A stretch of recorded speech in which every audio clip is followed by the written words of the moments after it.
dapur umum gratis tersebut biasanya diperuntukkan bagi masyarakat desa dan juga masyarakat termampu ya, terutama di daerah kawasan kos-kos dan dapur juga desa pedesaan yang keuangan minim. Nah, jadi banyak yang bingung bagaimana cara memiliki alat makan yang betul ya. Karena pertama untuk alat makan dan peralatan dapur adalah gini, alat makan pastikan kita bisa mencari tahu dulu sendok dan alat makan apa yang paling sesuai. Mulai dari sendok, garpu, piring, gelas, cangkir, teko, dan juga serbet ya. Jadi garpu dan sendok itu memenuhi syarat. Jadi tidak boleh terbuat dari kaca ya, supaya bisa terkena oleh logam. Sebaiknya direkomendasikan dibuat dari bahan kayu bagi masyarakat desa ataupun dari bahan plastik ke masyarakat di kos-kosan supaya lebih irit dan memudahkan memilihnya ya.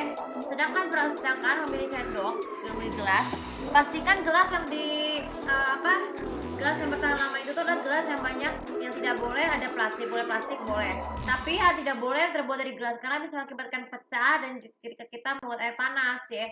Pilih terbuat dari plastik ataupun dari bahan keramik melamin supaya lebih awet dan tahan lama ya, terutama kotak makan ya.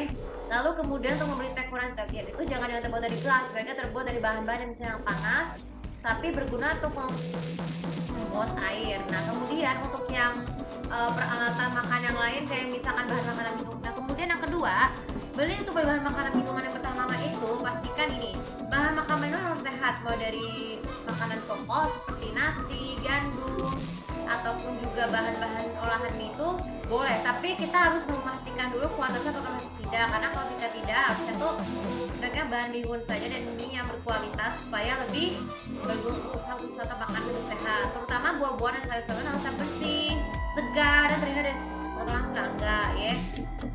Lalu kemudian untuk beli makanan daging, pastikan daging itu harganya terjangkau ya, baik itu daging ayam, sapi, kambing, bebek, terus dan lain sebagainya. Pokoknya satu daging itu bisa menutup sebuah makanan ya.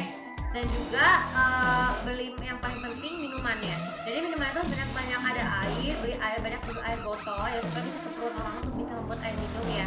Dan jangan lupa beli jus untuk keperluan membuat jus atau membuat obatnya supaya bisa lebih sehat dan berguna ya. Jangan sekali-sekali beli bahan-bahan makanan ya. Misalkan bahan rempah-rempah makanan minuman yang disarankan itu tuh boleh ada dua jenis, ada garam iodium, merica bubuk, tapi merica jangan bikin bersin ya. Terus juga gula batu dan juga ini pengharum ya. Jadi dengan bahan makanan seperti itu tuh makanannya tetap bergizi. Lalu kemudian yang keempat ya, ketika sudah membeli makanan tersebut pastikan dapur umum harus bersih. Bedanya dapur dengan umum gratis kayak misalnya banyak kulkas bersih, pot juga harus bersih, lemari juga harus bersih, dan juga kompor gasnya tuh dengan harus dengan minyak gas yang cukup ya, jangan bikin meledak ya. Dan setelah itu baru deh jika sudah selesai segeralah pasang galon-galon yang untuk memasang ini ya. Jadi barang makanan yang pertama itu sebagai serbu menjadi dapur gratis ya.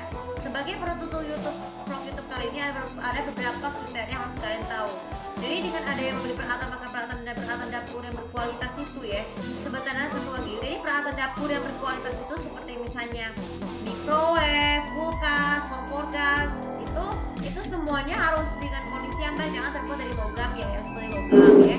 Karena dengan kulkas yang sudah dibersihkan itu, baik itu kulkas 2 pintu atau 1 pintu, stok makanannya lebih banyak, jadi tidak perlu lagi membeli banyak barang ya terus. Lalu kemudian microwave yang disarankan itu microwave yang bersifat otomatis supaya lebih mudah dan juga untuk memasak mau menghangatkan makanannya. Lalu kompor gas, jadi kompor gas itu harus aman dan bersih ya. Jadi dengan adanya minyak kompor gas yang berkualitas ya, supaya kemudian memasaknya tuh menjadi lebih mudah dan sangat semutan. Jadi yang paling penting dapur bersih dari semut, karena kan semut itu kan juga membantu makanan yang tidak baik. Jadi sebagai sediakan juga peralatan dapur lain seperti tudung saji untuk menutup makanan jika dimakan bagi anak-anak yang mengalami masyarakat kelaparan ya. Jadi maka dari itu hindari kebiasaan adanya kampanye program MBG yang tidak sehat alias makan bergizi gratis, dan pilihlah beratap kegiatan program konsumsi makanan yang lebih sehat di dapur umum gratis ya. Sesuai ikut arahan dari pemerintah. Oke, itu YouTube lifestyle untuk kali ini sebagai manfaat dan seperti biasa untuk follow channel aku, komen sekitar kita tahu bagaimana mereka tuh cara bijak untuk memilih dan membeli peralatan makan dapur dan bahan bakar minuman yang pertama dan dihasilkan untuk mendirikan usaha dapur gratis bagi masyarakat kurang mampu.